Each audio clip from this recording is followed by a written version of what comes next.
Après la phase de sensibilisation sur l'incivisme routier et le port de casque, place à la phase répressive. L'information est portée par le ministre des Transports. À Bouaké, Amadou Kouné a eu une rencontre avec les acteurs des engins à 2 et 3 roues. Le ministre est revenu sur les sanctions pour chaque infraction commise et a mis un accent particulier sur le port de casque.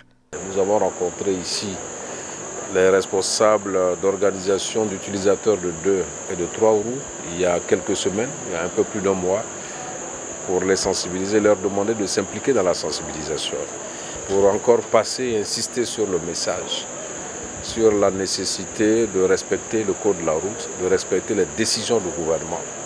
En ce qui concerne les 2 et les 3 roues, c'est le port obligatoire du casque, de disposer de rétroviseurs, mais également de procéder à l'immatriculation des motos, d'avoir des assurances. Les propriétaires et conducteurs de motos et tricycles s'y sont engagés à respecter toutes les mesures qui régissent leur secteur d'activité. Nous allons continuer à sensibiliser nos chauffeurs pour qu'ils vraiment puissent respecter le code de la route. Le problème qui s'oppose, c'est le permis de conduire et la carte grise. Enfin, nous avons demandé au ministre de nous donner tout simplement vraiment un temps bien précis. Des rencontres avec d'autres acteurs du secteur du transport sont prévues par le ministre Amadou Kouné dans le cadre de la sensibilisation sur la sécurité routière.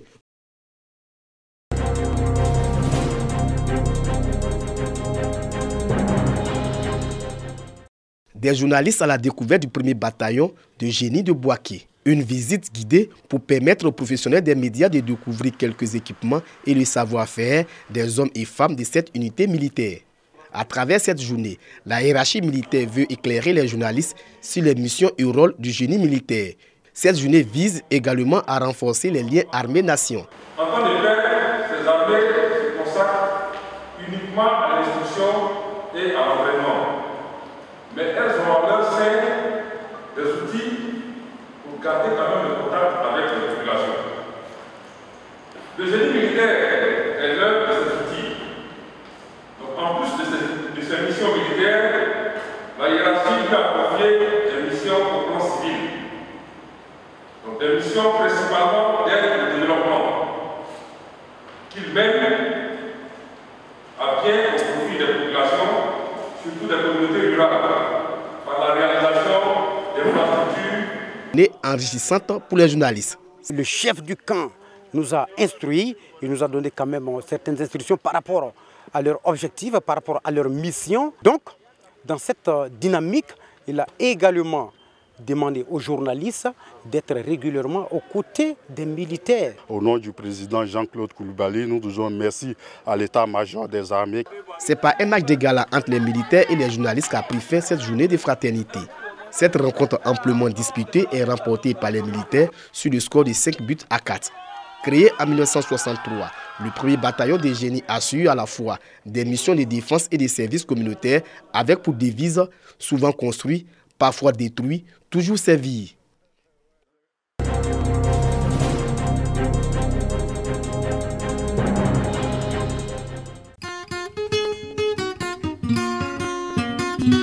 À Bangourou, région de l'Indénié Djoablé. Ici, vivent les Agnis Indéniés et Djoablé, un peuple profondément attaché à sa culture.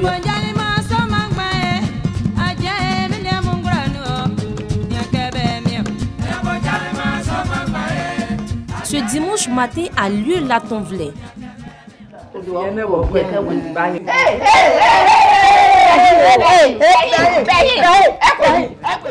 La cérémonie de purification de la jeune fille pubère en pays Agni. Une cérémonie pour valoriser et vulgariser ce pan de la tradition dans la région. L'Atonvlé est marquée par plusieurs étapes. La jeune fille pubère doit être baptisée avec un mélange d'eau bénite, de kaolin et de feuilles d'arbre.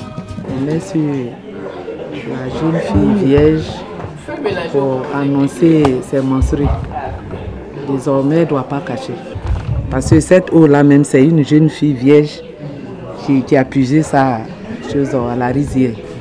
Une fois baptisée, elle doit être purifiée dans un cours d'eau ou une rivière dont les images sont interdites. À la rivière, on la fait plonger dans l'eau 3 fois. La 4e fois là, on prend l'éponge traditionnelle là pour faire avec du savon noir. Et après avoir lavé, et on revient à la maison. Maintenant, c'est une reine. On doit l'habiller. Et c'est dans cette cérémonie-là que quelqu'un peut la choisir. Après la purification, la jeune fille vierge doit s'installer sur le tabouret royal. Le corps enduit de baie de karité qui relève toute sa splendeur.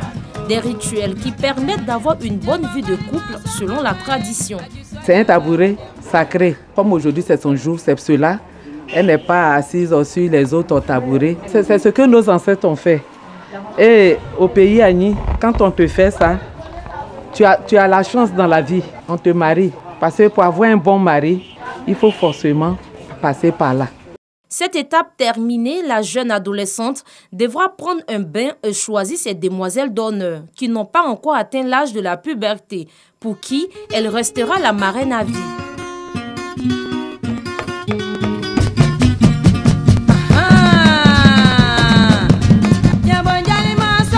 On l'a purifiée encore une deuxième fois.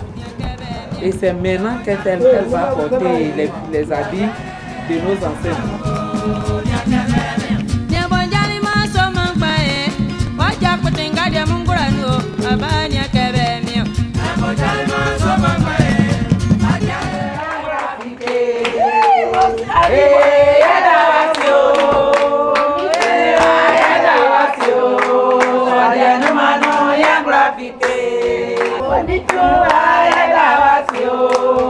Parée de bijoux, la jeune fille initiée et ses demoiselles d'honneur défilent devant les invités avant de s'installer une fois encore sur le tabouret royal avec une peau de mouton à ses pieds.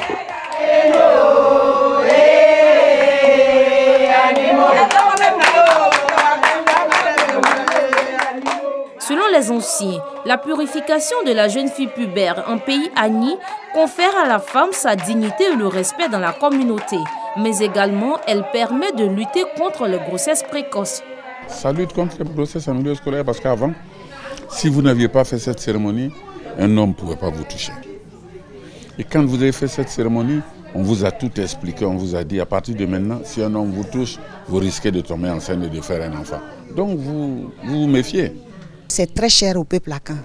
Et nous n'avons pas le droit de ne plus continuer à faire cette pratique parce qu'elle n'entrave en rien la vie normale de la jeune fille. Au contraire, ça lui donne beaucoup d'atouts pour pouvoir embrasser cette vie avec beaucoup plus de sérénité. Des acquis qui doivent être pérennisés afin de promouvoir la culture akan selon le directeur régional de la culture, de l'industrie des arts et du spectacle, Kadé Mathias. Depuis 2017, nous sommes sur le terrain, nous recherchons ces éléments qui tendent à disparaître. C'est un élément du patrimoine culturel immatériel en pays Agni. Le fait de l'organiser aujourd'hui sous cette forme-là est une très bonne chose pour pérenniser, pour conserver, pérenniser la pratique. Les filles et fils de l'indénié Djouablin entendent vulgariser la tonvlée, la cérémonie de purification de la jeune fille pubère dans toute la région.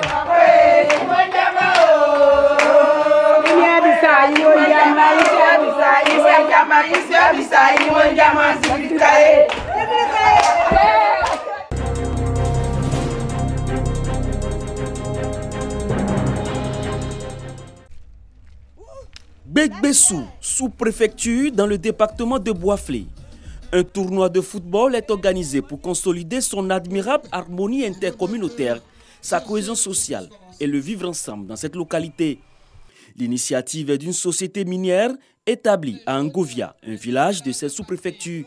5 équipes issues des villages impactés par l'exploitation de l'or participent à ce tournoi dans lequel la jeunesse a trouvé une saine occupation. Au-delà de ce tournoi, c'est vraiment réaffirmer l'engagement de l'entreprise à respecter vraiment tous ses engagements en matière de responsabilité sociétale, c'est-à-dire contribuer autant que faire se peut à l'épanouissement de nos parties prenantes que sont les communautés. Le village d'Angovia et Nda Kofi Yobwekro se sont opposés en finale sur le stade d'Akakro. Les deux équipes livrent une bataille âpre et se séparent à la mi-temps à égalité, un but partout. À l'issue du temps réglementaire, Nda Kofi Yobwekro réussit à inscrire un deuxième but qui porte le score à 2-1. Victoire. La joie des supporters est à son comble quand le capitaine de Nda Kofi Yobwekro reçoit le trophée du vainqueur. Le sous-préfet de Gbebessou, Alphonse Apollinaire Bossé, exhorte les populations à consolider le vivre ensemble et félicite l'entreprise minière pour l'organisation de cette première édition du tournoi de football baptisé le Yohoué. Le tournoi est un facteur de rapprochement, un facteur de cohésion sociale, un facteur d'entente. Il y a une entente d'abord entre les jeunes eux-mêmes, une entente entre les différents villages. Les équipes classées première, deuxième et troisième ont reçu des médailles et chacun des villages participant au tournoi une enveloppe. Les populations apprécient l'initiative, mais elles souhaitent davantage de persus minig en termes de contribution au développement des villages impactés et de progrès de leur population.